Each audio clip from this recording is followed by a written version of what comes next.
ലീഗിൽ നിന്ന് സീറ്റ് കിട്ടാത്തത് കൊണ്ട് സ്വയം രാജിവെച്ചു പോകുന്നതായിരുന്നുവെങ്കിൽ ഇവർ പറയുന്നത് ശരിയായിരുന്നു എന്ന് സമ്മതിക്കാമായിരുന്നു.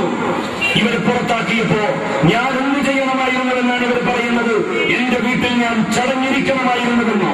ഈ അധർമ്മത്തിനെതിരെ, ഈ അനീതിക്കെതിരെ മൗനം അവലംബിച്ചുകൊണ്ട് എന്റെ ശിഷ്ടകാലം കഴിച്ചിരുന്നുവെങ്കിൽ എന്നെപ്പറ്റി നല്ലതിവർ പറയുമായിരുന്നുവെന്നോ? അങ്ങനെ ഇവരുടെ ഗുഡ് സർട്ടിഫിക്കറ്റ് എനിക്ക് ആവശ്യമില്ല എന്ന് പ്രഖ്യാപിക്കാൻ എനിക്ക് ശേഷം മടിയില്ല. എനിക്ക് ലഭിച്ചിട്ടുള്ള കഴിവ്, ദൈവം തമ്പുരാൻ എനിക്ക് തന്നിട്ടുള്ള കഴിവ്, ആ കഴിവ് ജനങ്ങൾക്ക് വേണ്ടി ഉപയോഗപ്പെടുത്തണം എന്ന് വിശ്വസിക്കുന്നയാളാണ് ഞാൻ. അതുകൊണ്ടാണ് പൊതുപ്രവർത്തന രംഗത്ത് നിന്ന് മാറി നിൽക്കാതെ ഈ പൊതുപ്രവർത്തന രംഗത്ത് ഞാൻ ഉറച്ചു നിൽക്കുവാൻ വേണ്ടി തീരുമാനിച്ചത്. അനീതിക്കും അധർമ്മത്തിനുമെതിരായി പോരാട്ടത്തിന്റെ ഭൂമിയിലേക്ക് ഞാൻ എടുത്തു ചാടുമ്പോ എന്റെ കയ്യിൽ നിക്ഷേപമായിട്ടുണ്ടായിരുന്നത് വളയാത്തവർ നട്ടെല്ലും കുനിയാത്തവർ ശിരസ്സുമായിരുന്നു. നിങ്ങളുടെ മാനസിക പിന്തുണയും നിങ്ങളുടെ ധാർമ്മികമായ പിന്തുണയുമാണ് ഞാനെന്ന് പ്രതീക്ഷിച്ചത്. ഞാൻ പ്രതീക്ഷിച്ചതിലുമധികം നിങ്ങളുടെ മാനസികമായ സഹകരണവും സമ്പൂർണമായ പിന്തുണയും എനിക്ക് ലഭിച്ചു എന്നുള്ളതിൽ എനിക്കതിയായ സന്തോഷമുണ്ട്, യഥാർത്ഥതയുണ്ട്. ഈ പോരാട്ട ഭൂമികയിൽ നമുക്ക് ജയിച്ചേ പറ്റൂ. ജയിക്കണം നമ്മൾ.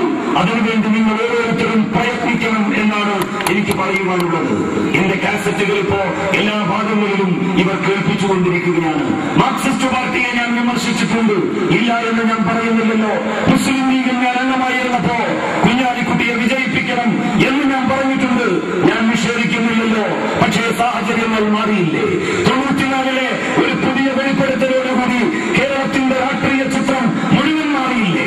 1991 ഇവിടെ മത്സരിക്കുന്ന UDF സ്ഥാനാർത്ഥിക്കെതിരെ ഉയർന്ന ആരോപണങ്ങൾ ഊഹാപോഹങ്ങളാണെന്ന് കേരളത്തിലെ ജനങ്ങൾ മുഴുവൻ വിശ്വസിച്ചിരുന്ന കാലത്ത് ഞാൻ ലേഖനം എഴുതിയിട്ടുണ്ട്, നിഷേധിക്കുന്നില്ല.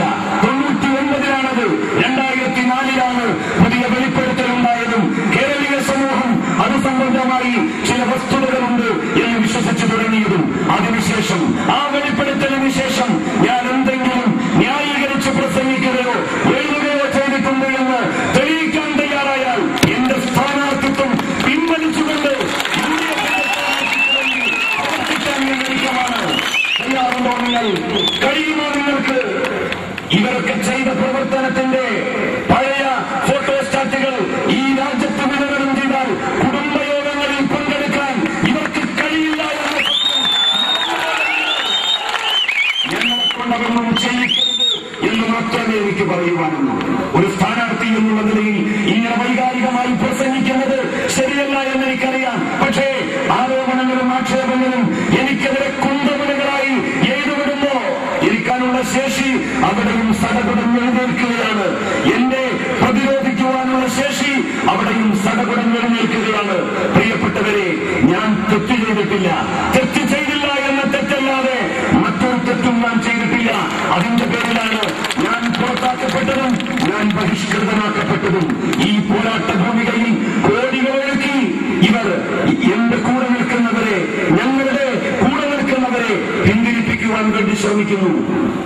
5000-ന്റെയും 10,000-ന്റെയും നോട്ടുകെട്ടുകൾ ചെറുപ്പക്കാരുടെ മുമ്പിലേക്ക് വലിച്ചെറിഞ്ഞുകൊടുത്ത് നിലപാട് മാറ്റണം എന്നവർ പറയുന്നു, സമീപനം മാറ്റണം എന്നവർ പറയുന്നു.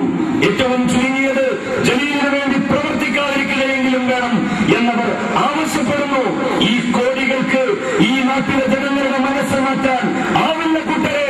ഗൾഫിൽ നിന്ന് മുഴുവൻ അമേരിക്കൻ ഡോളർ, അവിടുത്തെ പെട്രോളിന്റെ ഡോളർ നിങ്ങൾ ഈ കുത്തി പുറത്ത് കൊണ്ടുവന്ന് ചെലവഴിച്ചാലും നിങ്ങൾക്ക് രക്ഷപ്പെടാനാവില്ല. ഈ രാജ്യത്തുള്ള ജനങ്ങളുടെ മനസ്സുകളെ, അവരുടെ അഭിമാനത്തെ നിങ്ങൾക്ക് ഒരിക്കലും തന്നെ വിലക്കെടുക്കാനാവില്ല. എന്തൊക്കെയാണ് നിങ്ങളുടെ വാഗ്ദാനങ്ങൾ? എന്റെ കൂടെ നിൽക്കുന്നവരെ പിന്തിരിപ്പിക്കാൻ ചില എംബോക്കികളെ നിങ്ങൾക്കൊരു പക്ഷേ എന്റെ കൂടെ നിന്ന് കിട്ടിയിട്ടുണ്ടാകാം. ചില സ്വാർത്ഥ താല്പര്യക്കാരെ, ആ താല്പര്യക്കാരിൽ നിന്നപ്പുറത്ത് നിങ്ങൾക്കൊരു മനുഷ്യനെയും ഒരാത്മാഭിമാനമുള്ള ചെറുപ്പക്കാരനെയും അടർത്തിയെടുക്കാനാവില്ല. 29-ാം തീയതി തെരഞ്ഞെടുപ്പാണ്. അന്നൊരു കുരുക്ഷേത്രയംഗം ഈ നിയോജക മണ്ഡലത്തിൽ നടക്കുവാൻ വേണ്ടി പോകുന്നു. അർജുനപക്ഷത്തിന് പിന്തുണ തേടുന്നു ഞാൻ. ഭഗവാൻ ശ്രീകൃഷ്ണൻ അർജുനനോട് പറഞ്ഞ സാരോപദേശമുണ്ടല്ലോ, ആ സാരോപദേശം ഞാൻ ഓർക്കുന്നു. ധർമ്മസ്യ ഗ്ലാനിർഭവതി ഭാരത അഭ്യുത്ഥാനമധർമ്മസ്യ തദാത്മന സമാധാനം സുജാമ്യഹം പരിപൂർണമായ സഹനം വിനാശായ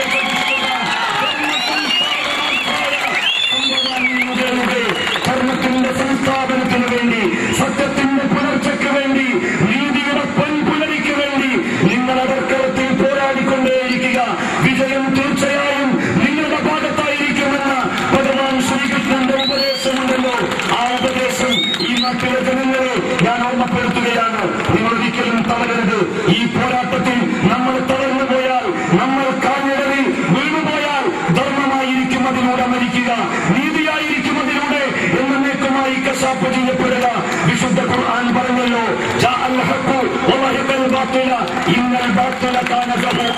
സത്യം വന്നു, അസത്യം പരാജയപ്പെടുത്തപ്പെട്ടു. തീർച്ചയായും അസത്യം പരാജയപ്പെടുത്തപ്പെടേണ്ടത് തന്നെയാണെന്ന വിശുദ്ധ ഖുർആന്റെ പ്രഖ്യാപനം. ആ പ്രഖ്യാപനത്തിന്റെ പുലർച്ച, അതിന്റെ ഉദയത്തിന് വേണ്ടി, ആ പ്രഭാതത്തിന്റെ പുലരിക്ക് വേണ്ടി നിങ്ങളെല്ലാവരും കാത്തിരിക്കുക. നിങ്ങളുടെ വിലയേറിയ